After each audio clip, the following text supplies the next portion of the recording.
Hello friends, welcome to steno shorthand dictation. आज का यह जो सीरीज़ है ये बहुत ही इम्पोर्टेंट सीरीज़ है।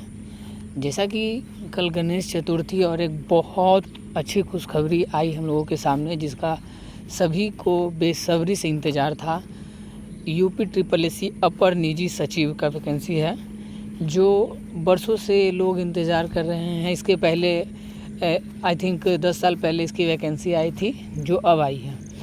तो आज हम उसी पे डिस्कस करेंगे कि कैसे इस एग्ज़ाम की स्ट्रैटेजी क्या होनी चाहिए, फॉर्म कैसे भरना है, कब तक भरना है, क्या स्ट्रैटेजी होनी है और किस तरीके से हम इसमें सिलेक्शन लेंगे। तो चलिए शुरू करते हैं, ठीक है। तो जैसा कि सबसे पहले ये जो वैकेंसी है ये अपर निजी सचिव की है। ये बहुत ही रेस्पेक्टिव वैकेंसी पोस्ट होती है, ठीक है। तो आप लोग इसकी तैयारी मन से करें, समय सफिशिएंट मिलेगा आप लोगों को। तो और इसकी जो स्टार्टिंग डेट है, सबसे पहले हम बात करते हैं इसके स्टार्टिंग डेट से। और इस वीडियो में आप कोशिश की मैंने यही किया है कि सभी चीज़ों को कवर किया जाए, फॉर्म भरने से लेकर के आपको सिलेक्शन तक। तो सबसे पहले इसका जो ऑनलाइन जब प्रारंभ होने की तिथि है वो कल से ही थी, 19/9/2023 तक, ठीक है। और इसकी अंतिम तिथि है 19/10/2023 तक। शुल्क जमा करने की जो तिथि है वो है 19/10/2023 तक। इसकी लास्ट फ़ी जमा करने की इसकी डेट है। इसके सबसे पहले हम चलते हैं इसकी प्रोसेस। इसका प्रोसेस क्या है? तो इसका प्रोसेस सबसे पहले क्या है ना कि इसमें OTR होगा। सबसे ओटीआर फीस, क्वालिफ़िकेशन, एज और सिलेबस, इसका ये हमारा प्रोसेस है। सबसे पहले जो हम रजिस्ट्रेशन करेंगे वो जिन लोगों ने पहले OTR यानी वन टाइम रजिस्ट्रेशन कर रखा है, ये फॉर्म वही लोग भर सकते हैं। दूसरी बात, OTR करने का जो समय है, OTR आप करने के 72 घंटे बाद ही आप इस फॉर्म को भर सकते हैं। तो सभी से रिक्वेस्ट है कि जल्द से जल्द अपना OTR कर ले, ठीक है। क्योंकि OTR करने में भी I think maybe maximum 1 week का समय लग रहा है, क्योंकि उसका सर्वर बहुत स्लो चल रहा है इसीलिए। उसके बाद आती है इसकी फ़ीस पे हम डिस्कस करेंगे। क्या क्वालिफ़िकेशन होनी चाहिए, एज क्या होनी चाहिए, सिलेबस। उसके बाद हम चलेंगे जो सिलेबस जो हम लोग का मेन है। तो सबसे पहले OTR में जो हम कुछ और बता देते हैं। OTR में जो भी आप डिटेल्स भरिए वो सोच समझ के भरिएगा, और जो भी मोबाइल नंबर और ईमेल आईडी उसमें डालना है वो एक्टिव रखना है। और इसमें क्योंकि नोटिफिकेशन में साफ साफ लिखा गया है कि आपको इसके लिए वेबसाइट विज़िट करते रहना है, ठीक है। चलिए, अब इसकी जो रजिस्ट्रेशन है OTR देखिए। जैसे OTR के अब हम क्या है, हाँ, 72 घंटे से पूर्व आयोग मतलब कि नंबर प्राप्त कर ले, यानी कि फॉर्म भरने से 72 घंटे के पूर्व अपना नंबर जो है OTR नंबर आप कर सकते हैं, OTR रजिस्ट्रेशन कर सकते हैं। अब इसकी क्वालिफ़िकेशन क्या क्या होनी चाहिए? तो इसकी क्वालिफ़िकेशन में सबसे पहले ग्रेजुएशन होना चाहिए। किसी भी बोर्ड से ग्रेजुएशन होना चाहिए। इसने ये नहीं मांगा कि ये स्पेसिफाइड नहीं किया है, बस ग्रेजुएशन मांगा है। उसके बाद हिंदी की स्टेनो है, जिसकी 80 वर्ड पर मिनट की टाइप स्पीड होनी चाहिए। टाइपिंग आपको 25 वर्ड पर मिनट की होनी चाहिए, टाइपिंग 25 वर्ड पर मिनट। और इसमें सर्टिफिकेट, लोगों को बहुत डाउट है कि सर्टिफिकेट कौन सा लगाएं, कंप्यूटर का सर्टिफिकेट कौन सा होगा। तो इसके लिए डाउट ना रहे, जिन्होंने SSSC का एग्ज़ाम क्वालिफाई कर रखा है बस वो SSSC लगाएं, और जिन्होंने SSSC नहीं कर रखा है वो ADCA या फिर DCA का सर्टिफिकेट लगाएं। लेकिन जो गवर्नमेंट इंस्टीट्यूट है उसी से होना चाहिए, ठीक है। और ये जो इंग्लिश शॉर्ट हैंड और इंग्लिश टाइपिंग है, ये जो उसका अपना ऑप्शनल है, चाहे तो आप लोग दे सकते हैं, नहीं तो नहीं दे सकते, लेकिन Hindi short hand typing must है, ठीक है। अब चलते हैं इसकी एज पे। एज जो है ना, 1 जुलाई 2023 को 21 वर्ष हो जानी चाहिए, और मैक्सिमम 40 वर्ष है, ठीक है। और आप अगर आपको ये समझ में नहीं आ रहा है तो बस आप ये देख लें कि 2 जुलाई 1983 से पहले नहीं होना चाहिए। मतलब अगर कोई 1 जुलाई वो 1983 है तो वो फॉर्म नहीं भर सकते हैं। 2 जुलाई 1983 से पहले नहीं होना चाहिए और 1 जुलाई, यहाँ जुलाई का मीनिंग गलत हो गया, ठीक है, तो ये टाइपिंग मिस्टेक है। 1 जुलाई 2002 के बाद नहीं होना चाहिए। तो जो इस डेट इस पीरियड में जो भी स्टूडेंट्स आ रहे हैं वो कृपया कर इसको जल्द से जल्द भर लीजिए, बहुत ही अच्छी वैकेंसी है, ठीक है। अब चलते हैं इसकी फ़ीस पे। तो इसकी फ़ीस जनरल और ओबी जनरल के लिए और अदर जो स्टेट के लिए है उसके लिए 185 रुपया है, 185 रुपीज़। ओबीसी के लिए 95 रुपीज़ है, पीडब्ल्यू के लिए 25 रुपीज़ है और एक्स सर्विसमैन के लिए 95 रुपीज़ है। और वो जो भी मतलब जिस कैटेगरी से बिलोंग करते हैं, ठीक है, तो आप देख लीजिएगा कि आपको किस तरीके से किस कैटेगरी में आप हैं, ठीक है। अब उसके बाद आते हैं सबसे इम्पोर्टेंट पैटर्न पे। एग्ज़ाम का जो पैटर्न क्या होने वाला है, जो हमारे लिए बहुत इम्पोर्टेंट है। फॉर्म तो हम लोग भर लेंगे, कोई बहुत सारे बच्चे साइबर से भरते हैं, खुद से भरते हैं, तो फॉर्म तो भर लेंगे। लेकिन अब आते हैं पैटर्न पे, अगर हमें कौन सा पैटर्न मतलब किस तरीके जिससे हमको सिलेक्शन लेना है। तो सबसे पहले प्री एग्ज़ाम होगा, उसके बाद स्टेनो और टाइपिंग होगी, उसके बाद कंप्यूटर का प्रैक्टिकल होगा, ठीक है। तो प्री एग्ज़ाम जो होगा ना वो 150 मार्क्स का होगा, वो 3 घंटे का होगा। जो प्री एग्ज़ाम होगा उसमें आपको जीके जीएस और कंप्यूटर और हिंदी होगा, ठीक है। तो तीनों का वेटेज आई थिंक 50-50 मार्क्स का है, वो आगे हम डिस्कस करेंगे। स्टेनो टाइपिंग में स्टेनो का जो मार्क्स होगा वो 100 नंबर का होगा, 75 का स्टेनो है और 25 नंबर का टाइपिंग है। इसके लिए आपको 1.5 घंटे का समय दिया गया है। और कंप्यूटर प्रैक्टिकल है वो 50 नंबर का है, वो आपको 1 घंटे का समय है, ठीक है। तीनों एग्ज़ाम में क्वालिफाई करना मस्ट है। फर्स्ट एग्ज़ाम क्वालिफाई करोगे तो सेकंड एग्ज़ाम देने को मिलेगा, सेकंड एग्ज़ाम क्वालिफाई करोगे तो थर्ड, और थर्ड एग्ज़ाम क्वालिफाई करोगे तो मेरिट। एक बात याद रखिएगा, तीनों एग्ज़ाम्स के मार्क्स को जोड़कर मेरिट बनाया जाएगा, तो वेटेज सबका बराबर है, ठीक है। अब चलते हैं आगे। जो प्री एग्ज़ाम है, प्री एग्ज़ाम क्वालिफाई करने पे ही मेंस होगा, ठीक है। तो प्री एग्ज़ाम का सिलेबस जो है वो हमारा जनरल नॉलेज है 50 नंबर का, जीके है, हिंदी है 50 मार्क्स का, कंप्यूटर है 50 मार्क्स का, टोटल 150 मार्क्स का है। ऑब्जेक्टिव क्वेश्चन होगा, ऑब्जेक्टिव जो इसका पेपर होगा वो ऑब्जेक्टिव होगा, ठीक है। अब देखिए टाइपिंग है जो 75 नंबर का है, और नहीं सॉरी स्टेनो 75 नंबर का, और टाइपिंग जो है 25 मार्क्स का है, ठीक है। अब आगे चलते हैं। हाँ, ये हमारा है सिलेबस। सिलेबस में हमारा क्या क्या है देखिए, जैसे ज़्यादातर इसको पुराने सिलेबस से ही मैच के रखने की कोशिश किया गया है। तो प्रथम चरण की परीक्षा में सामान्य ज्ञान, सामान्य हिंदी एवं कंप्यूटर, जो खंड ए में है वो सामान्य ज्ञान है जो 50 नंबर का पूछा जाएगा, जिसमें सबसे पहले होगा शब्द संक्षेप, जिसको हम फुल फॉर्म कहते हैं, ठीक है। उसके बाद हो गया प्रसिद्ध पुस्तकें एवं लेखक, इतिहास, प्राचीन, मिडियावल और मध्यकालीन और आधुनिक भारत के संदर्भ में। तो ये जो है ना, ये पूरा स्पेसिफिक दिया गया। आप लोग इसका प्रॉपर एक चार्ट बनाकर अपने टेबल पे जहाँ पढ़ते हैं वहाँ चिपका लें, नोट्स इसका बना लें, जिससे कि आपको रिवाइज़ करने में बहुत ही सुविधा मिले, ठीक है। उसके बाद क्या है, साइंस फर्स्ट पे, ये सब सारे जीके के जो मैं पोर्शन है जो मैं बता रहा हूँ। साइंस, भूगोल में उत्तर प्रदेश और भारत से संबंधित, ठीक है। विश्व भूगोल मत पढ़ने लग जाइएगा, सिर्फ और उत्तर प्रदेश से रिलेटेड और भारत से जो रिलेटेड है उससे भूगोल में है। भारत का संविधान, उसके बाद खेल जगत, महत्वपूर्ण नगर, स्मारक एवं इमारतें भारत और उत्तर प्रदेश के संदर्भ में, ठीक है। महत्वपूर्ण राष्ट्रीय और अंतर्राष्ट्रीय घटनाएं और अंकगणित, जो एकदम बेसिक पूछा जाएगा कक्षा 8 से। तो कक्षा 8 में क्या क्या पूछा जाता था, number system, profit and loss, बस यही है। थोड़ा बहुत जो है बहुत बेसिक क्वेश्चंस हैं, कोई ज़्यादा हार्ड एंड फास्ट नहीं, बहुत मतलब सिंपल है, आप लोग कर सकते हैं अगर थोड़ी सी भी मेहनत करेंगे, थोड़ी सी भी अगर आपने अपनी स्ट्रेटजी को अच्छी रखी और थोड़ी सी भी मतलब कि जागरूक रहें तो आप इसके सिलेक्शन ले सकते हैं, ठीक है। तो अब ये तो हो गया। उसके बाद हिंदी का क्या पैटर्न है, तो हिंदी में है अपठित गद्यांश एवं प्रश्नोत्तरी एवं अपठित गद्यांश शीर्षक। जो इसका मतलब बहुत लोगों को नहीं पता होगा, ये किस तरीके से होता है। एक आपको पैसेज दिया रहता है, ठीक है, उसके क्वेश्चन आंसर दिए रहते हैं और उसी में से ढूंढ कर बनाना होता है, ठीक है। पत्र एवं कार्यालय, विभिन्न पत्रों का आलेखन, पत्र लिखना पड़ेगा, ठीक है।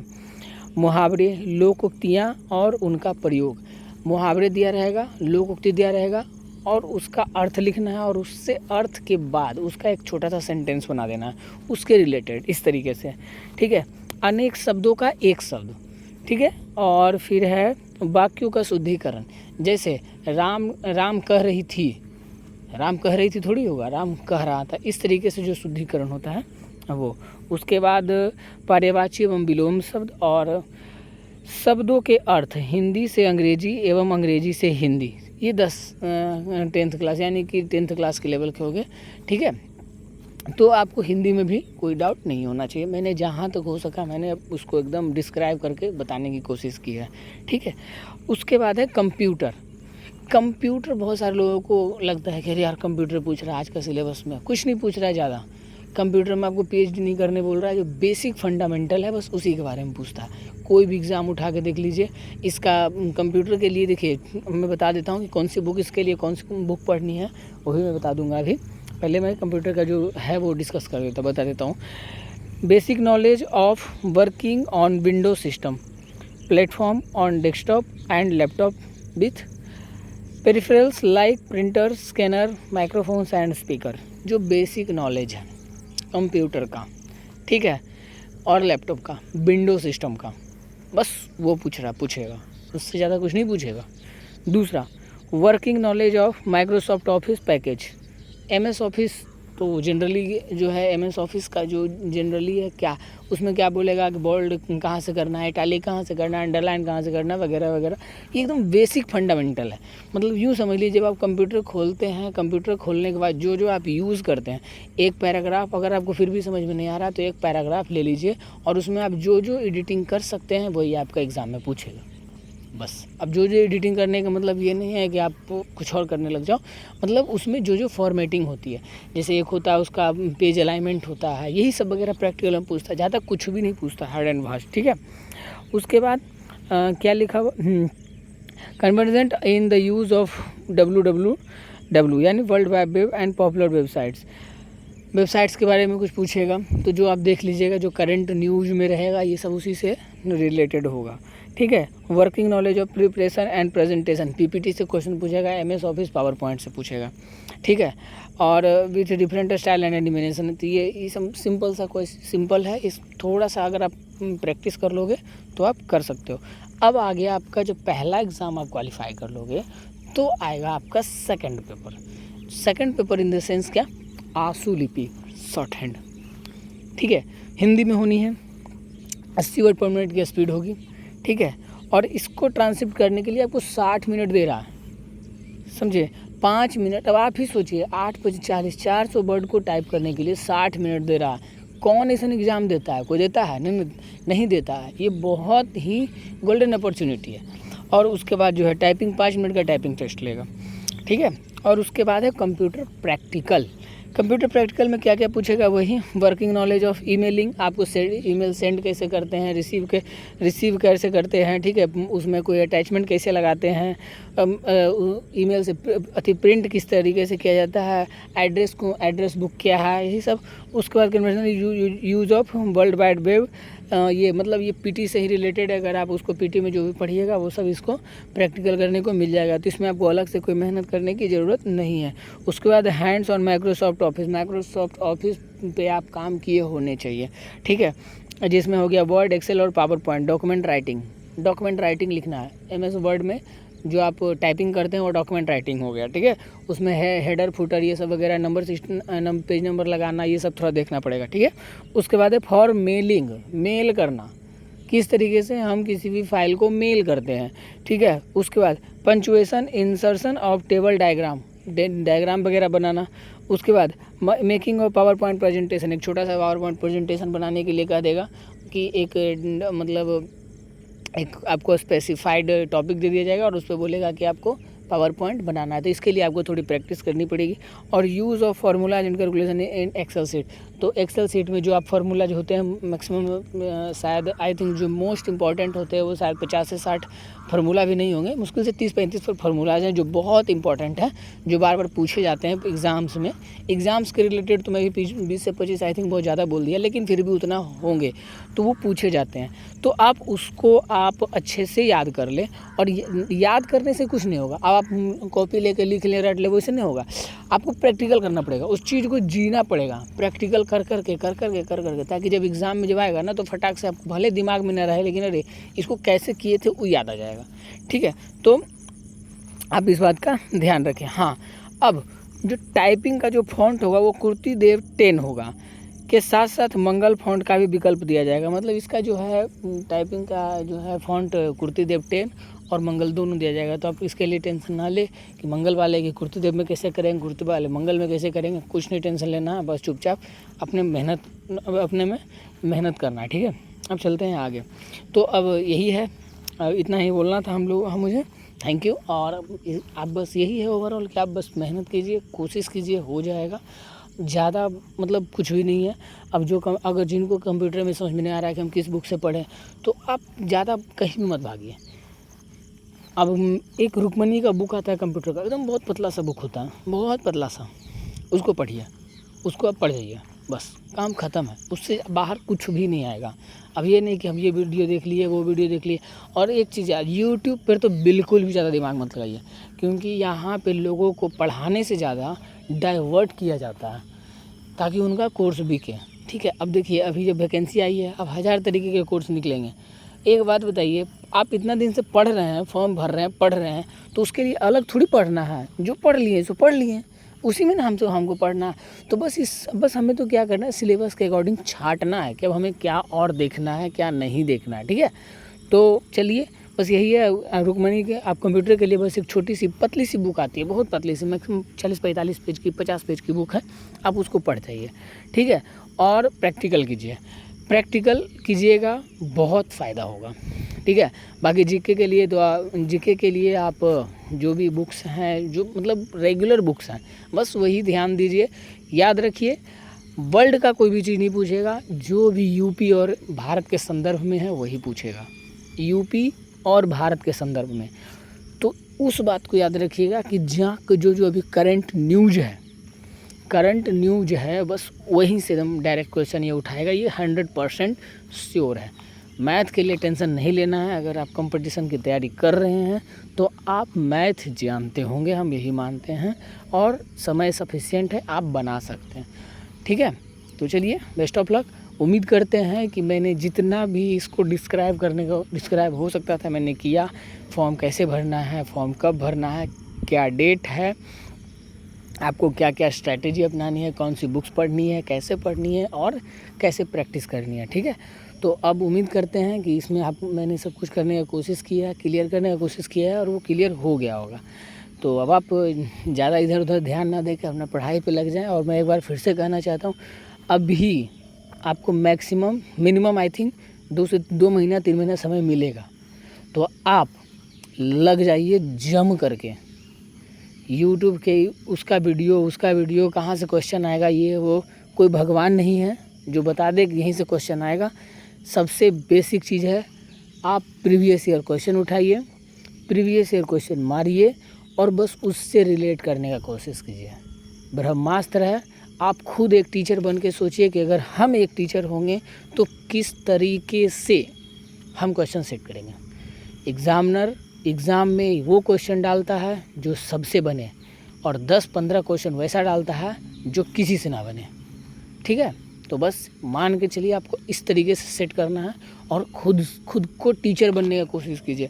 जब आप खुद को पढ़ाने की कोशिश कीजिएगा ना, तो आपको खुद समझ में आएगा कि हाँ, इस तरीके के क्वेश्चन आते हैं। मैंने भी अपने एग्ज़ाम्स में बहुत डाइवर्जन्स देखे हैं, बहुत डिस्ट्रैक्शंस भी देखे हैं। आज मैं अपने एक्सपीरियंस से बताया, जो भी चीज़ बताया हूँ अपने एक्सपीरियंस से बताया हूँ। तो चलिए, best of luck, thank you.